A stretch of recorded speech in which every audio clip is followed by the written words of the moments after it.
Hello বন্ধুরা, beauties makeover থেকে beauty আবারও হাজির। সকলকে অনেক স্বাগত আমার নতুন ডেইলি ব্লগে। সবাই কেমন আছো? আশা করি সবাই খুব ভালো আছো। আমিও ভীষণ ভালো আছি। আজকে আমি তোমাদের সাথে শেয়ার করছি পয়লা জুনের একটা ডেইলি ব্লগ। তো সকাল সকাল ঘুম থেকে উঠে পড়েছি, ঠাকুরের প্রণামও হয়ে গেছে আমার। আর আমার ছেলে পাশে শুয়ে আলসেমি কাটছে, আর এই আলসেমি কাটতে কাটতেই আমাদের বেলা গড়িয়ে যায়। তো আমি তোমাদেরকে আজকে কিছু কথা আমার ছেলের শোনাবো, শুনতে থাকো তো দেখি। এত সুন্দর কেন তুমি? জিজ্ঞাসা কত দিদুকে। মা এত সুন্দর কেন দিদু?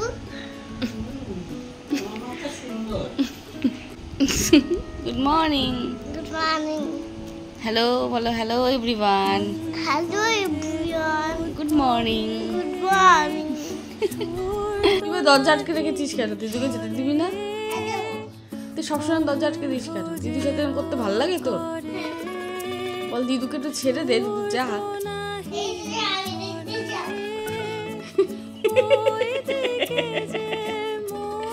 একটু যেতে দে, একটু যেতে দে দিদুকে। বল আবার আটকে দে, আবার আটকে দে, আবার আটকে দে।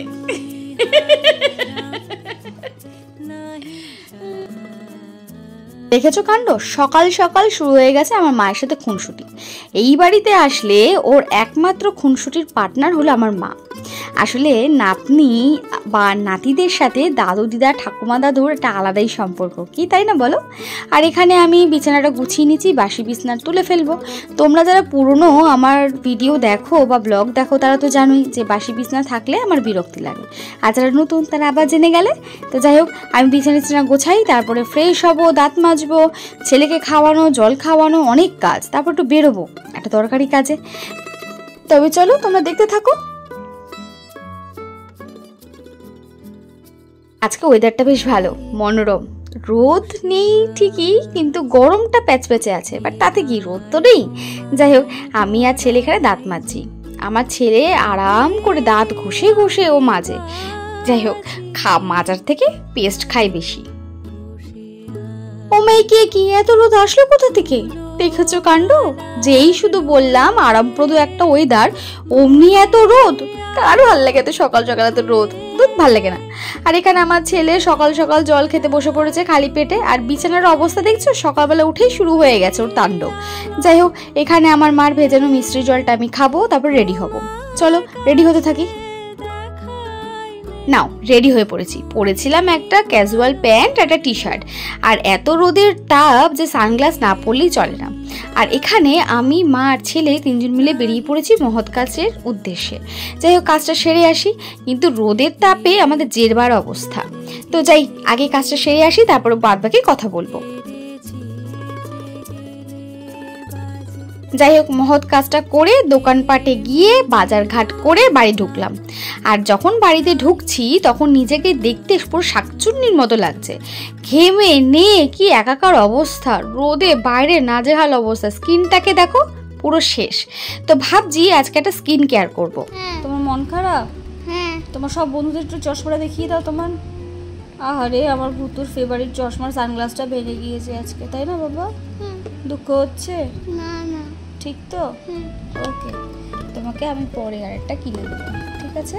হ্যাঁ। তুমি যদি ঠিক করে পড়াশোনা করো, হ্যাঁ, ঠিক করে লেখো, হ্যাঁ, তারপরে তোমাকে আরেকটা আমি কিনে দেবো, ঠিক আছে? সোনা টুকলা, আমার সোনা টুকলা, সোনার টুকলা। তুমি এটা কি করছো মা? আমার জন্য কি আনছো দেখি? ঠান্ডা জল দিয়ে, বিট নুন দিয়ে, লেবু দিয়েছো একটু, সব দিয়ে ছাতু জল তৈরি করে দিলাম। বাইরে থেকে আসলেন, এবার আবার খেয়ে উদ্ধার করেন, আমার অনেক কাজ আছে। থ্যাংক ইউ ভেরি মাচ মা। তুমি যদি না থাকতা আমাদের জীবনে কি হতো। Thank you. এবার একটু খেয়ে নেব। কি শান্তি! মায়ের হাতে বানানো যে কোনো রান্না হোক আর যাই হোক, তার একটা আলাদাই টেস্ট হয়, কি তাই না বন্ধুরা? আর ওখানে আমার ছেলে ভাঙা চশমা পরে বসে পড়েছে টিভি দেখতে। ঘরের মধ্যে কে সানগ্লাস পরে আমি জানি না বাবা। জামা কাপড় ছেড়ে চলে এসেছি স্কিনের যত্ন নিতে। বহুদিন হলো নিজের স্কিনের যত্ন নিই না। ঘাম ধুলোবালিতে আমার মুখের চেহারাই বদলে গেছে।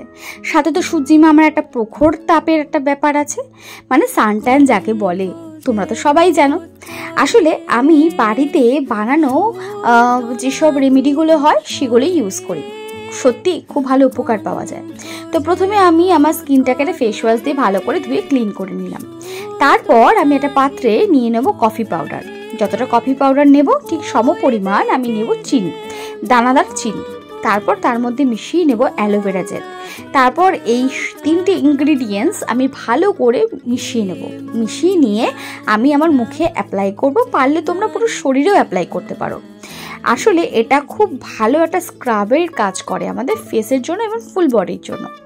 আসল কথা, কফিতে আমাদের স্কিনের যেগুলো ব্ল্যাক স্পট, সান ট্যান এগুলো রিমুভ হয় খুব তাড়াতাড়ি।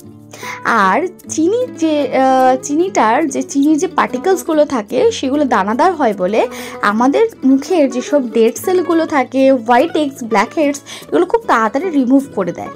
আর অ্যালোভেরা জেলটা তো তোমরা সকলেই হয়তো জানো যে আমাদের স্কিনের জন্য কতটা দরকারি। সানবার্নের জন্য আমাদের স্কিনে যেরকম রেডনেস থাকে, যেগুলো প্রবলেমগুলো হয় সেগুলো থেকে অ্যালোভেরা জেল কিন্তু আমাদের সত্যি স্কিনে প্রচণ্ড ভালো উপকার দেয়। তো আমি আপার স্ট্রোকে এরকম হালকা সার্কুলেশন মোশনে আমি পুরো ফেসে স্ক্রাবিংটা করে নেব।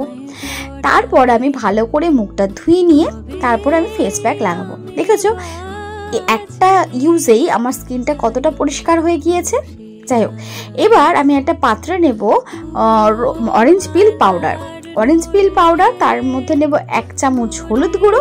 1 চামচ হলুদ গুঁড়ো নেওয়ার পরে তার মধ্যে আমি নেব গোলাপ জল। এই গোলাপ জল নেওয়ার পরে আমি তার মধ্যে নিয়ে নেব আবারও অ্যালোভেরা জেল। এই 3-4টে ইনগ্রেডিয়েন্টস আমি ভালো করে মিশিয়ে একটা ফেস প্যাক তৈরি করব। আসল কথা হচ্ছে অরেঞ্জ পিল পাউডারে আমাদের স্কিন ব্রাইটনিং করে খুব তাড়াতাড়ি, স্কিনটাকে টাইট করে, ইভেন স্কিনটাকে একটা হেলদি রাখে। আর আমরা তো প্রত্যেকেই জানি হলুদ আমাদের অ্যান্টিসেপটিকের কাজ করে। হলুদটা দিলে আমাদের স্কিনে যে বিভিন্ন জীবাণুর থেকে যে ক্ষতি হতে পারে সেটা থেকে দূরে রাখে, আমাদের স্কিনকে মানে ভালো রাখে, হেলদি রাখে। গোলাপ জলের উপকারিতা আর কি বলবো, টোনার হিসাবে আমরা ইউজ করি, এটা স্কিন টাইটনিং রাখতে ভীষণ ভালো কাজ করে। আর অ্যালোভেরা জেল তো তোমরা জানো, দেখো আমি ইউজ করে 20 মিনিট রেখে মুখটা ধুয়ে এসছি আর আমার মুখের স্কিনের টেক্সচারটা দেখো কতটা পরিষ্কার হয়ে গিয়েছে। একবার ইউজ করি, তোমরাও কিন্তু এটা ইউজ করো সপ্তাহে 3 দিন, দেখবে তোমাদের স্কিনের চেহারাটাই বদলে যাবে। চলো এবার আমি ডেলি স্কিন কেয়ারটা করে নিই।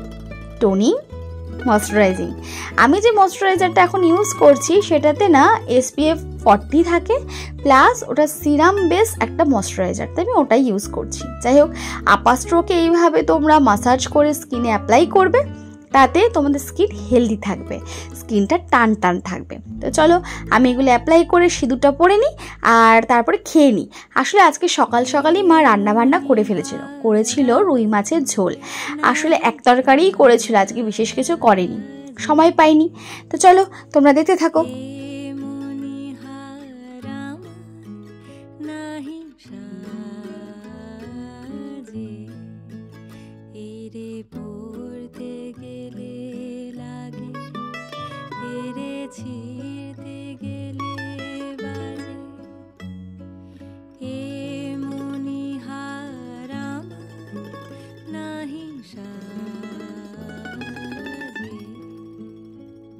বলতেই তো ভুলে গেছিলাম, দেখো একটু লিপ বাম আমি ইউজ করে নিয়েছিলাম যাতে আমার লিপসটা হেলদি থাকে। যাই হোক, খাওয়া দাওয়া শেষ করে ছেলেকে ঘুম পাড়িয়ে যখন ওর পাশে শুয়ে থাকি এবং ওকে যখন দেখি না, মনটা আমার না জুড়িয়ে যায়।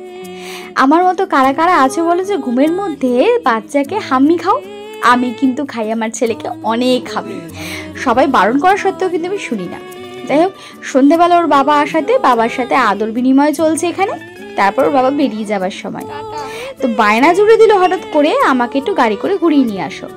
আর যা বলা তাই কাজ, ওই স্যান্ডো গেঞ্জি আর হাফ প্যান্ট পরে বেরিয়ে এসছেন মহারাজ, ওকে গাড়ি করে ঘুরিয়ে নিয়ে আসতে হবে। তোর বাবার সাথে একটু গাড়ি করে ঘুরে আসো আর তোমরা দেখতে থাকো।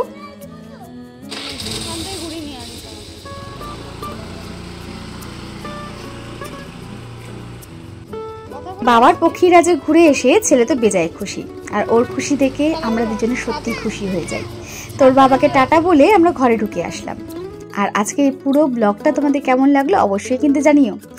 আর আমার দেখানো স্কিন কেয়ারটা অবশ্যই বাড়িতে করো, সত্যি বলছি অনেক উপকার পাবে, বিশ্বাস রাখো।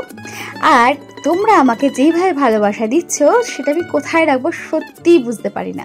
যাই হোক, থ্যাংক ইউ বলবো না, এইভাবেই বলবো ভালোবেসে যাও আর পাশে থাকো। তো চলো আজকের মতো টাটা, দেখা হচ্ছে অন্য একটা ভিডিওতে। সবাই কিন্তু সুস্থ থেকো, ভালো থেকো, টাটা, বাই।